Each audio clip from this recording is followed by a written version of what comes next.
Welcome back to the Deep Dive. Today, we are taking on a challenge that I think sits right at the center of, well, modern professional life. It really does. It's this question of how you lead, how you can lead with clarity, and without that constant background anxiety when you are perpetually plugged into this high-velocity digital world. Yeah, that's the core of it. And we're going to be examining a really compelling framework our sources have dubbed the digital Stoic OS. That phrase operating system, I think that's key, isn't it? It is absolutely key. We're trying to look beyond the quick fixes, the superficial life hacks. Right. This deep dive is about installing a fundamental leadership framework, and it's one that's, 2,000 years old, to make sure you can maintain that internal stability and focus. Even when the external system is basically on fire. Especially then. And that stress, that's the foundational problem this whole OS is trying to solve.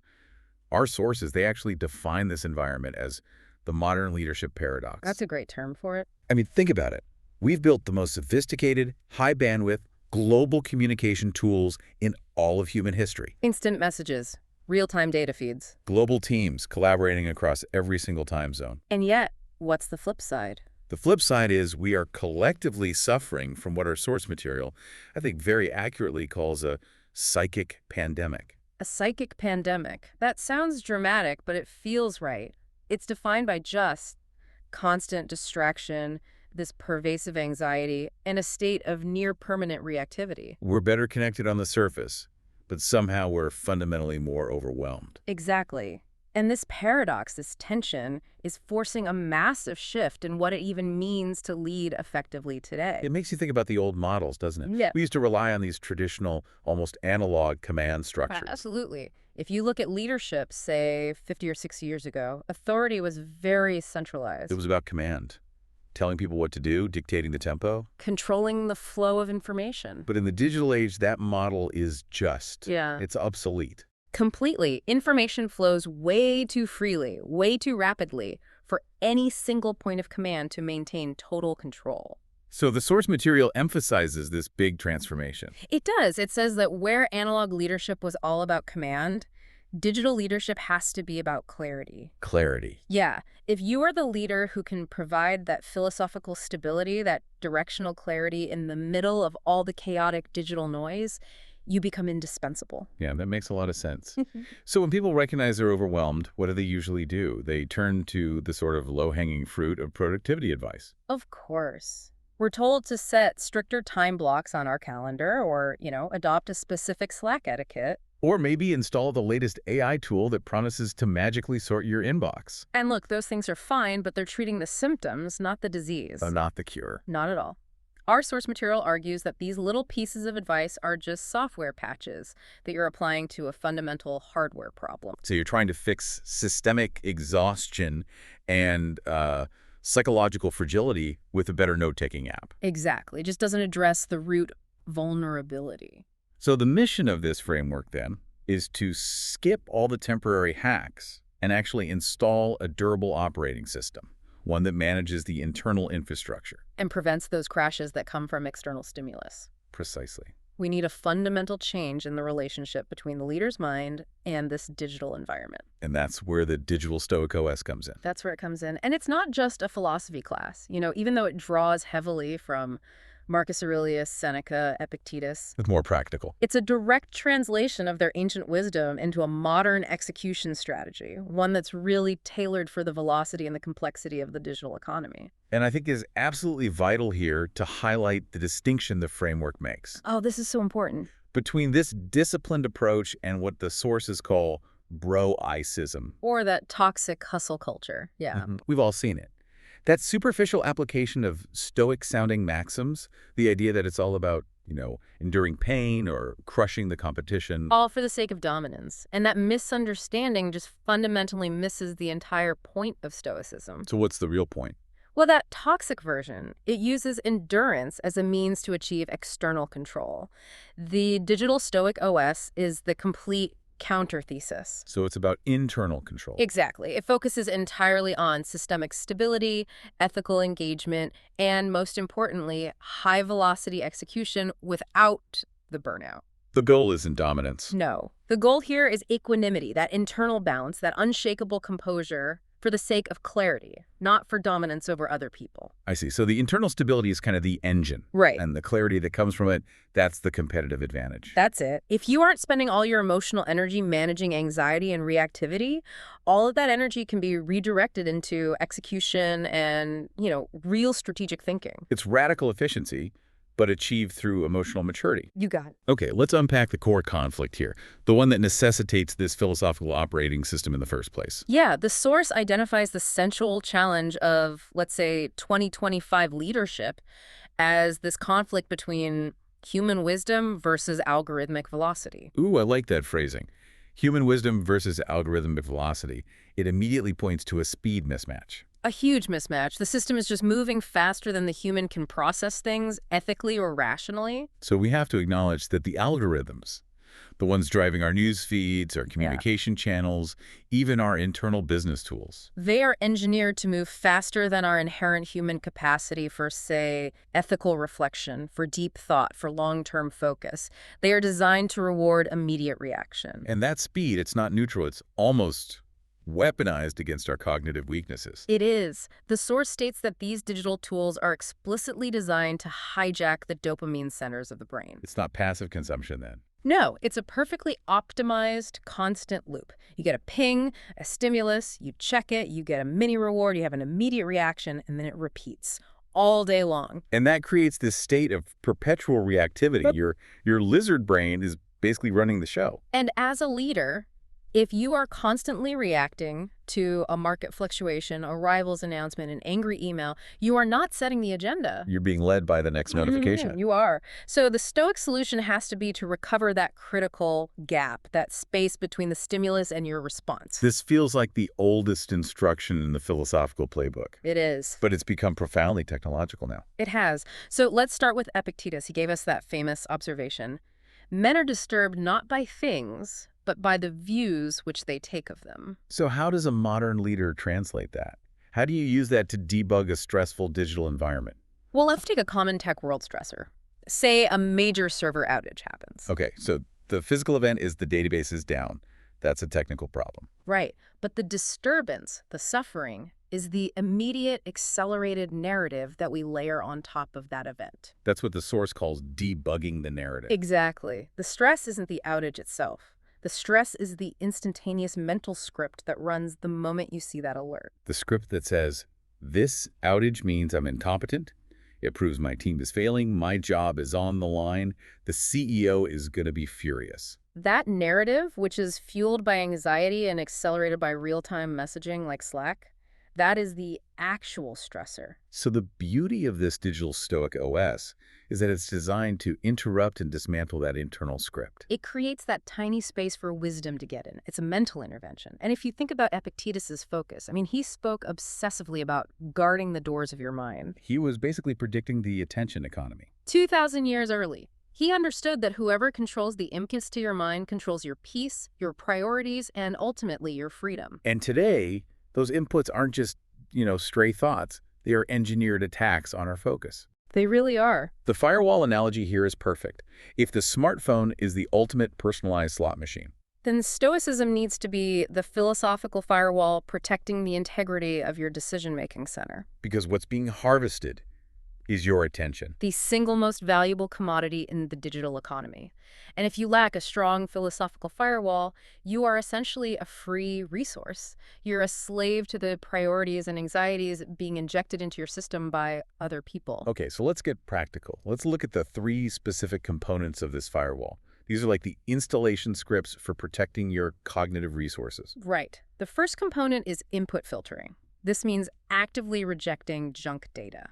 Which is counterintuitive, right? Yeah. We're trained in business to believe that more data equals better decisions. But so often, more data just equals more distraction and more anxiety. So what counts as junk data for a leader? What should we be filtering out? Well, according to the sources, it falls into 2 main categories. First is purely toxic content that's designed for arousal. Think rage bait. Those outrage-inducing articles or social media posts that are designed purely for clicks and emotional reaction.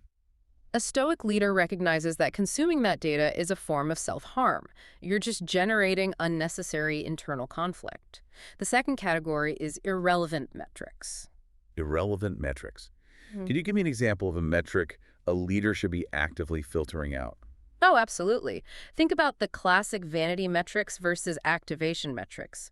A product leader might obsessively track the number of new Twitter followers they gained this month, or, the total number of website hits. And that data, it feels good. It feeds the ego. Right, it's noise, but it tells you nothing about the actual health of the business. The signal is the activation rate, the lifetime value of a customer, the efficiency of your conversion funnel. So input filtering means the leader stops tracking and stops consuming data that doesn't actually drive the mission forward. Regardless of how much it flatters the ego, it's a critical shift, moving from this information hoarding that's driven by anxiety The fear of missing out. to a radical selectivity that's driven by execution efficiency.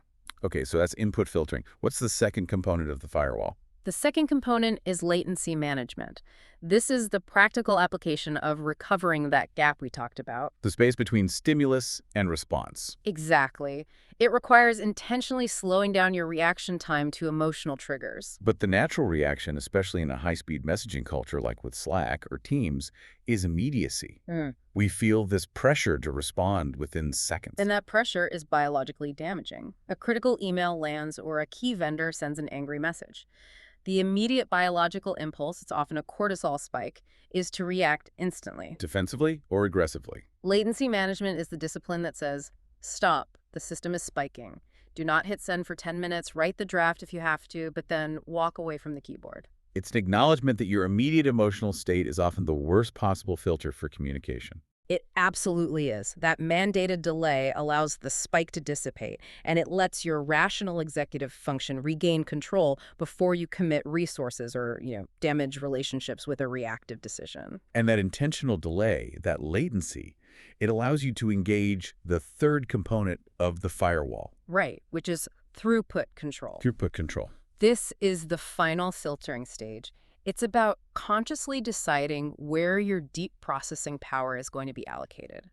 The firewall has successfully blocked or delayed the noise, which allows you to focus your finite, high-value cognitive energy on the essential. So instead of shallow processing 1,000 low-stakes communications, You direct your attention, your real focus, to the 3 critical decisions that only you can make this week. the digital Stoic leader understands that there's a finite amount of intellectual bandwidth available for deep processing. And if you waste it on shallow work like endlessly tweaking slide decks or responding to trivial Slack threads, you have nothing left in the tank for the complex, ambiguous decisions that actually move the company forward. So throughput control is really a radical prioritization system. Rooted in the emotional discipline you gain from latency management, it all works together. Okay, so part one gave us the framework, the problem, and the installation of this protected firewall. Part two, this is where we see the philosophical structure applied directly to modern strategic leadership. Right, we're mapping the 4 cardinal Stoic virtues onto the 4 critical domains of technology leadership. This is where we move Stoicism from an abstract guidance into a practical, integrated strategic framework. For building and running a sustainable organization, let's get into it. Let's start with the first virtue, wisdom, which is reimagined as signal versus noise, or data discernment. In our current data economy, the traditional definition of wisdom, gathering vast amounts of knowledge, is dangerously misleading. How so? Well, in a world that is absolutely saturated with terabytes of data, wisdom is knowing what to ignore. That completely flips the competitive strategy on its head. It does. The source material contrasts the old way versus the Stoic way beautifully here. The old way is driven by this anxiety of needing to be comprehensive. It's the I must read every thread, track every KPI, listen to every internal meeting, just to maintain control. It's a defensive stance. Exactly. The Stoic way is driven by radical efficiency and acceptance. It says, I will focus only on the verifiable metrics and data streams that directly inform and drive the critical outcome metrics. And I will accept the willful ignorance of everything else. That acceptance of ignorance, surprisingly, becomes a form of power because it protects your limited attention for those high-value intellectual tasks. Now, let's make this really concrete. Let's go back to that crisis scenario. Yeah. A major product crisis hits. A platform failure, a widespread security vulnerability. In that scenario, the default environment is absolute chaos. You've got internal teams panicking, external customers complaining on every channel. Stakeholders are demanding immediate updates, irrelevant data is flooding the dashboards, the reactive leader just drowns in that panic. But the Stoic leader, applying wisdom as signal versus noise, what do they do differently? They immediately filter. They isolate the signal, the root cause analysis, the single line of code that failed, the specific server, and the most immediate patch action, And they separate that from the noise. which is all the speculation, the internal blame game, the angry customer feedback, the endless what-if scenarios. If you can instantly isolate the signal, your mean time to resolution just plummets. And you look like a genius because you maintained clarity while everyone else was immobilized by fear. Clarity provides speed in a crisis. It's that simple. That makes perfect sense.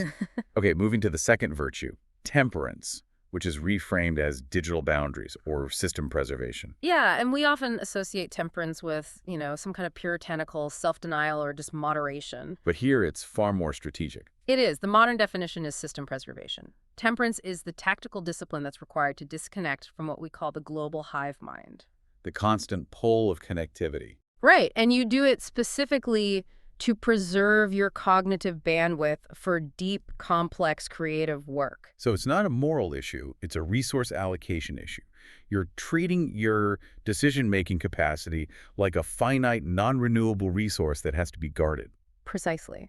We know from cognitive science that every single time you switch tasks, to check a notification, to quickly reply to a Slack message, you incur a cognitive switching cost. The source material calls that cognitive debt. It's a great term. If you deplete that limited resource on all these low-level, high-frequency tasks, you have zero energy left when the complex, ambiguous decision, the one only the leader can make, finally arrives. Which means establishing hard boundaries isn't just a personal preference. It has to be viewed as a strategic imperative. It is entirely strategic. The suggested practices are very concrete. No devices in the bedroom, period.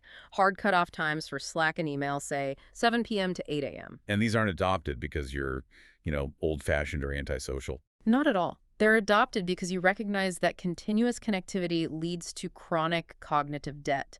Now, there's a point of nuance here. Okay. People often push back on this. They say, but I lead a global team. I have to be available asynchronously. That's a great challenge.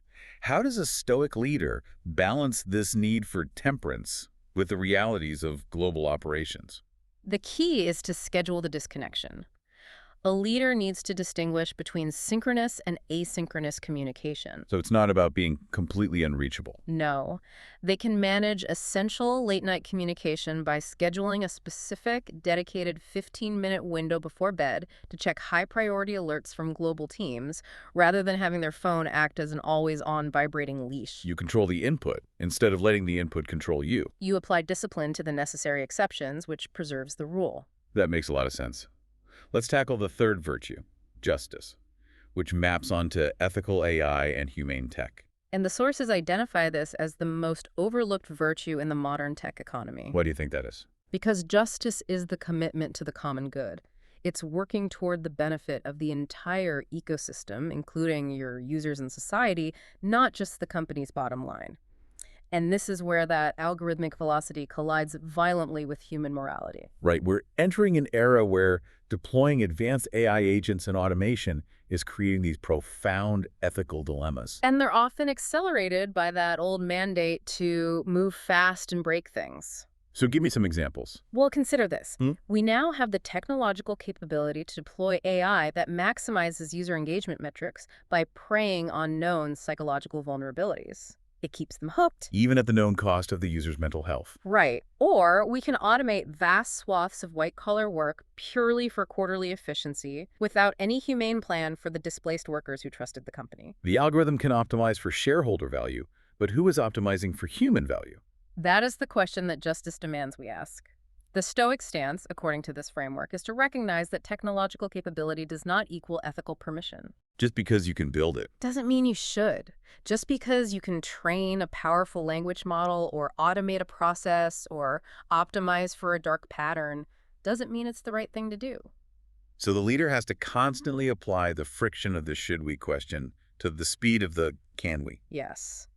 It requires philosophical courage to interrupt that relentless pursuit of speed and profit long enough for human ethics to catch up. A Stoic leader has to be the firewall for the company's moral compass, ensuring their innovations serve society, not exploit it. That's a heavy responsibility. It's the heaviest. Okay, finally we arrive at the fourth virtue, courage, which we're applying to strategic pivots, or the necessity of what's called ego death. This is fundamentally about overcoming the sunk cost fallacy. It's a huge problem in the tech world. I've seen this happen. Millions are wasted, companies are destroyed, when senior leaders, especially founders, tie their personal ego to a failed idea. Or a specific feature, or a foundational architecture that the data is clearly showing is no longer viable. And they just keep pouring resources, money, time, human capital into a project that should have been gracefully sunsetted months ago. All because admitting the failure feels like a personal defeat. So Stoic courage is the internal stability that you need to look at the objective data stripped of all emotion and attachment and say, I was wrong, this hypothesis failed. And then to pivot immediately, without shame or delay. this is killing the ego to save the mission. That's the phrase. But I have to ask, how does a founder distinguish between this kind of stoic courage to admit failure and just simple cowardice that's masquerading as prudence, especially when the market is demanding they keep pushing through hardship? That is the essential analytical challenge. And it's a great question. Courage isn't recklessness. The distinction lies in the foundation of the decision. Okay. Cowardice, or even prudence in that negative sense, almost always relies on avoiding discomfort. Avoiding the discomfort of telling investors bad news, or avoiding the discomfort of firing a team that you built around a failed product. So it's about avoiding pain. Stoic courage, conversely, is rooted in the pursuit of truth.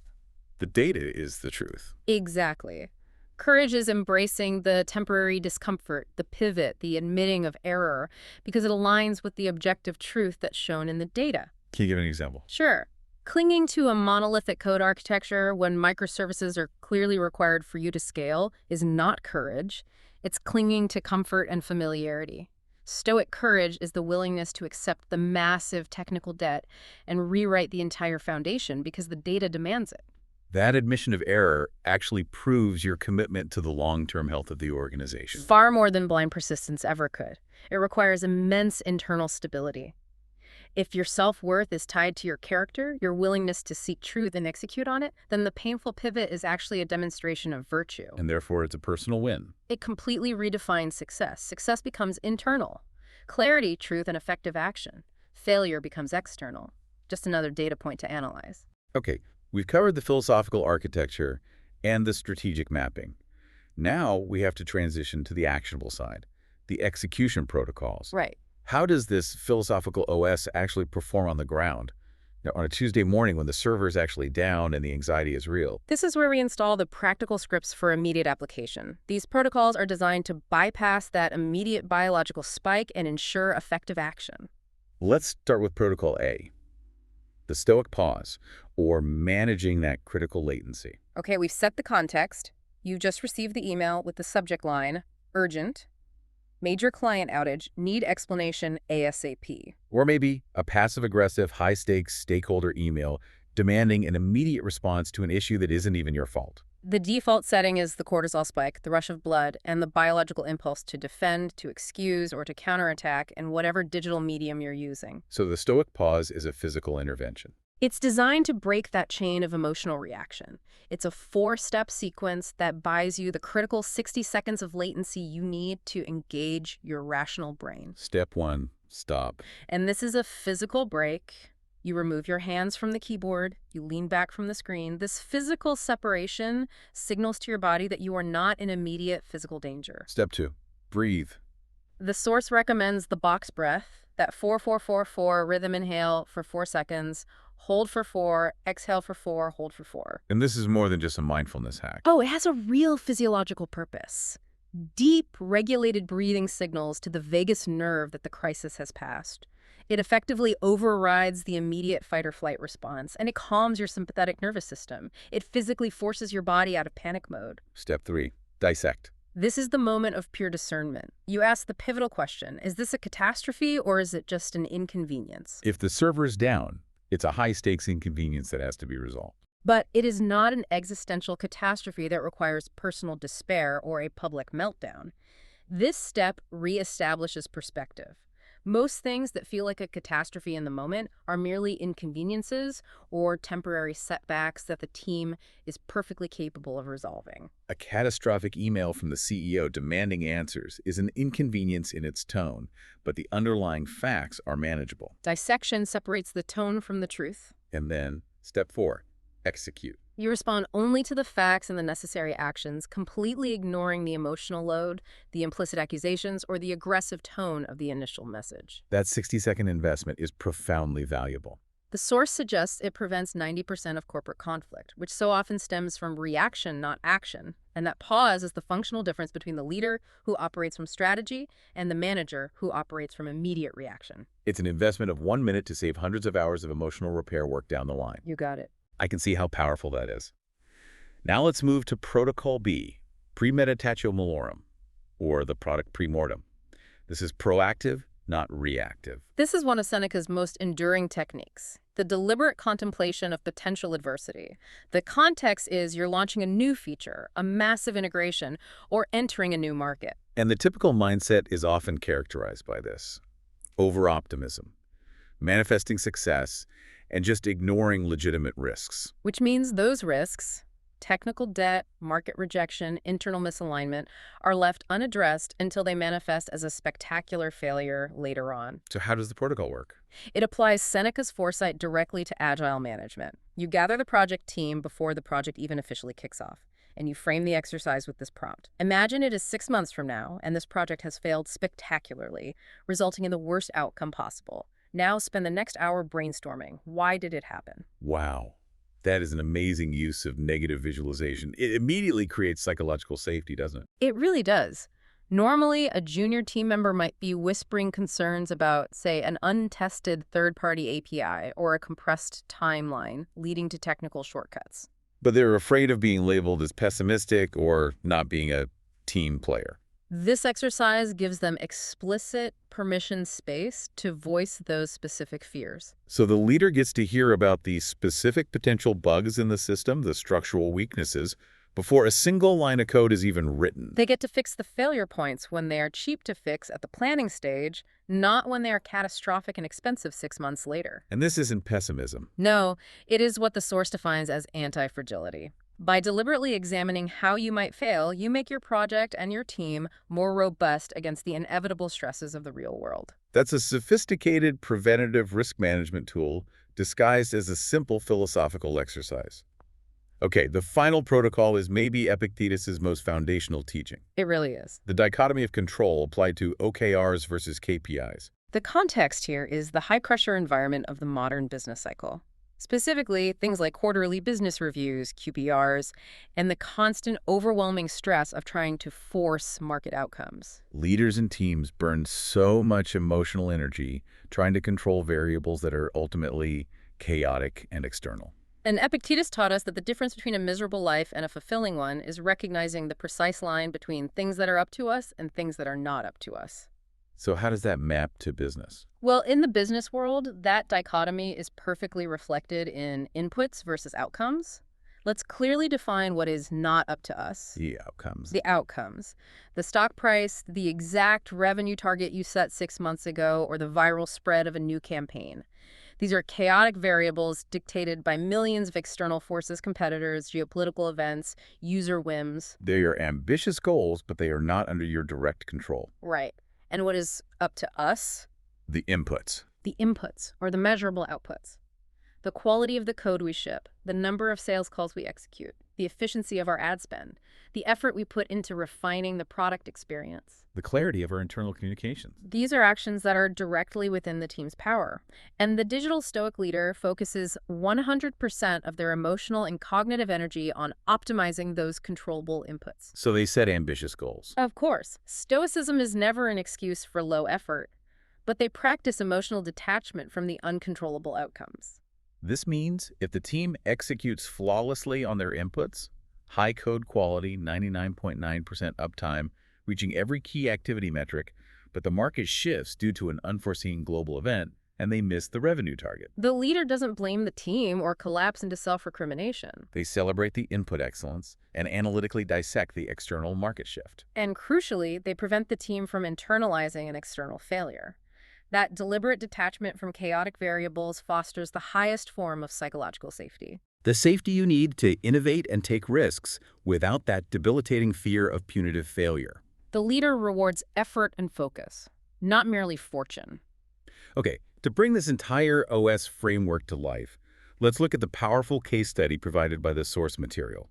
Sarah, the VP of Engineering, facing a catastrophic data breach. This is the ultimate moment. This is the high-pressure cooker scenario where the philosophy is really tested. You've got a major data breach, Twitter is already on fire, security blogs are criticizing the architecture. And the CEO is texting in all caps, demanding a public explanation within the hour. So let's contrast the two leadership styles.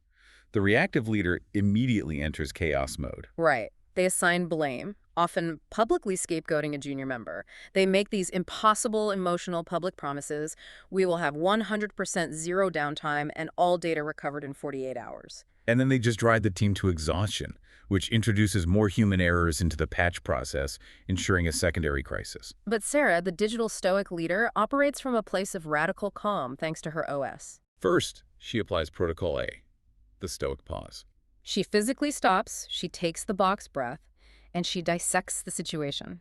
The data is leaked. That is an enormous inconvenience. But it is not a catastrophe that requires panic. That pause buys her the necessary time. Then she applies acceptance and the dichotomy of control. She accepts the outcome. The breach has happened. It's in the past. She immediately pivots her focus entirely to the controllable inputs. I cannot unleak the data. I can only control two things now: our radical transparency with the public and the speed and quality of our patch deployment. All her emotional energy is instantly focused on those controllable actions. And this is where her application of the virtue of justice really shines. The source notes she takes immediate public responsibility. Acting as the protective shield for her team from the Twitter rage and the CEO's initial volatile demands. But, and here's the critical balance. Yeah. While she shields them externally, she holds them internally accountable for the technical fix. She demonstrates courage by facing the public consequence, and she demonstrates justice by ensuring the solution is robust and swift, prioritizing the common good of user safety over her own self-protection. And the result is stunningly effective. The crisis is managed with minimal secondary damage. She restores public and internal trust, and the team respects her more. Because she didn't join the chaos, she provided the anchor. This approach is what the source material defines as quiet leadership. It's not loud, it doesn't boast, it doesn't chase spectacle. It simply works because it is rooted in philosophical stability. And quiet leadership seems like it's becoming the highest value proposition in the market. Particularly as we enter the deep end of this AI disruption era. We are witnessing a seismic shift right now, as AI and automation rapidly take over those technical hard skills. Routine coding, synthesizing vast data sets, writing standardized reports, basic process optimization. The value of uniquely human soft skills skyrockets. Right. If the AI can write the code and analyze the market data faster and cheaper than the average mid-level manager, what is the irreplaceable job of the human leader? Well, the source outlines 3 things AI cannot do. And these are the exact skills that the digital Stoic OS trains the leader to master. What's number 1? Number 1, AI cannot remain calm in the face of genuine uncertainty. AI relies on massive existing data sets to predict, analyze, and optimize. When you encounter genuinely uncharted territory, a novel geopolitical event, a completely new competitor, a crisis with no historical precedent, the AI hits a data wall. It has no relevant context. The human leader who maintains philosophical stability and equanimity in that moment of data void is irreplaceable. They have to generate a novel hypothesis, decide under extreme pressure, and project confidence based on character, not calculations. Okay, number 2. AI cannot make ethical judgments where the data is incomplete or where ethical goods conflict. The digital version of the trolley problem. Exactly. AI can optimize for a stated goal, but it cannot determine the humaneness or the justice of that goal itself. It requires the virtue of justice to ask, if optimizing this metric causes harm to the vulnerable 5% of our users, should we still proceed? That requires human virtue and a non-algorithmic commitment to fairness. And the third, and maybe the most powerful, irreplaceable skill. AI cannot inspire humans to endure hardship. You cannot automate inspiration, resilience, or loyalty. When the team is exhausted, burned out, facing an overwhelming, seemingly insurmountable challenge, they don't look to the algorithm. They look to the human leader for courage and temperance.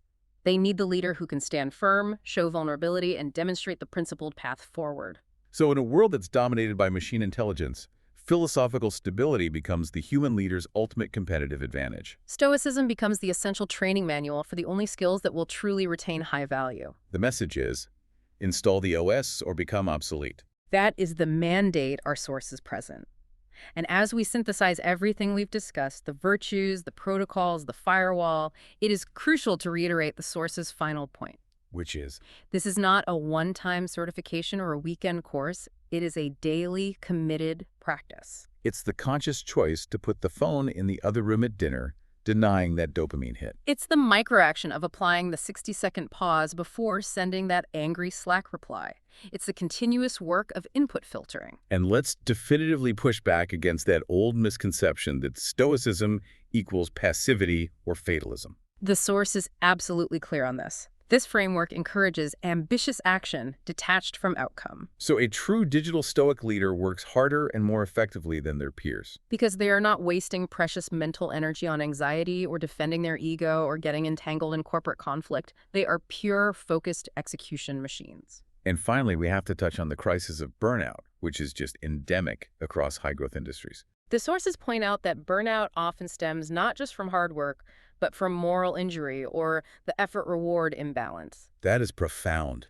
Burnout is often the result of feeling like you put in this heroic effort. But external, chaotic factors beyond your control nullified that effort, leaving you feeling frustrated or morally violated. By using the dichotomy of control, the OS radically reduces that emotional friction, You know precisely where to place your emotional energy on the quality of your inputs. and you stop feeling morally injured by external failures, market shifts, or toxic politics you could never control. And for any listener who feels trapped in a genuinely toxic, high-pressure work environment, Remember the ultimate context provided in the sources. Marcus Aurelius, the philosopher emperor, wrote his defining work, Meditations, while he was literally leading armies and managing a massive empire during a protracted war and a global plague. this philosophy is not designed for the quiet contemplation of a garden. No, it is designed for hostile environments. It teaches you how to build what they call the inner citadel, a psychological fortress that no external toxic culture, no amount of Slack abuse, no panic CEO, and no market trash can penetrate. It ensures you remain the ruler of your own mind. It allows you to control your mind, even when you cannot control the algorithm or the market or the messaging platform that was designed to break your attention. Which leaves us with a final provocative thought for you to consider, long after this deep dive is complete. We've spent a lot of time discussing failure, the need for pivots, and courage. How might fundamentally shifting your perspective change the way you view the inevitable failures of a challenging project? Think about seeing a failed startup, a massive product mistake, or a major technical setback, not as a tragedy or a personal indictment. But simply as a financial cost incurred for the acquisition of knowledge. To view failure not as defeat, But as a tuition fee for wisdom. Yeah. You paid the fee, you learned the lesson, and that hard-won knowledge is now permanently installed as part of your operating system, making you a more resilient, effective, and ultimately a quieter leader.